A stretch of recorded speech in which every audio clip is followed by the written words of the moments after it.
ہمارے ہاں بھی بعض انتہا پسند حضرات کا جو طرز عمل ہے اس کی صحت تصحیح کے لیے یہاں سے ایک نکتہ مل رہا ہے۔ دیکھیے ہمارے ہاں بھی مبتدعین بھی ہیں، مشرکین بھی ہیں،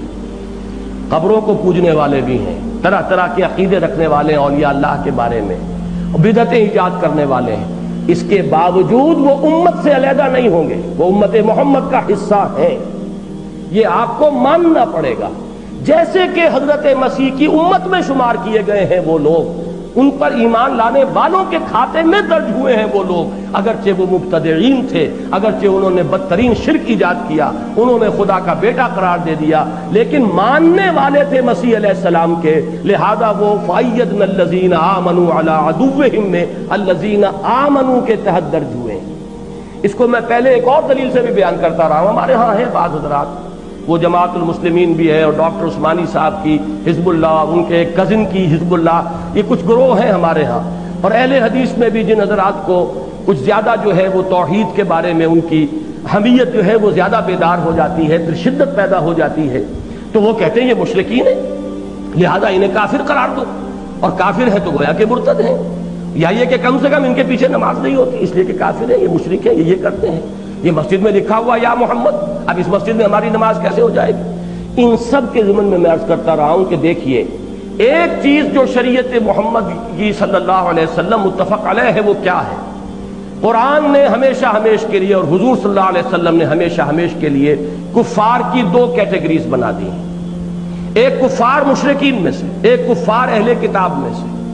اور اہل کتاب کے کفار کا درجہ مختلف رکھا ہے کفار مشرکین سے۔ ان کی عورتوں سے آپ کی شادی ہو سکتی ہے، ان کا کھانا آپ کھا سکتے ہیں جو حلال ہو، باقی ان کا تو مشرکین کا تو حلال کھانا بھی آپ نہیں کھا سکتے، بکری بھی انہوں نے ذبح کی ہے، پتہ نہیں کس کا نام لے کر ذبح کی ہوگی، کیسے ہم کھا لیں، لیکن ان کا کھانا اگر وہ حلال کھانا ہے تو آپ کھا سکتے ہیں۔ طعامہم حل لکم، ان کا کھانا تمہارے لیے حلال ہے، بشرطے کہ وہ فی نفسہ ہی بھی حلال ہو، یہ نہیں کہ ان کے سور کو آپ اپنے اوپر حلال کر بیٹھیں، معاذ اللہ۔ تو یہ جو کیٹیگرائزیشن ہے یہ خود دلیل ہے اس بات کی کہ ایک فرق کر رہا ہے قرآن، حالانکہ یہود کے بارے میں کہا گیا اتخذوا احبارهم ورهبانهم اربابا من دون اللہ، بدترین شرک کا الزام قرآن عائد کر رہا ہے۔ قرآن ان کے بارے میں کہتا ہے کہ انہوں نے اللہ کا بیٹا بنا دیا، قالت الیہود عزیر ابن اللہ وقالت النصارى المسیح ابن اللہ، لیکن اس کے باوجود ان کی کیٹیگری علیحدہ رکھی ہے۔ تو مشرکین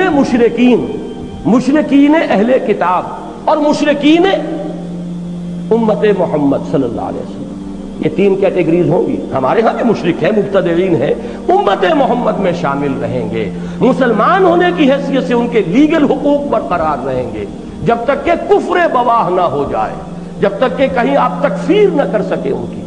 so long as you accept them as Muslims،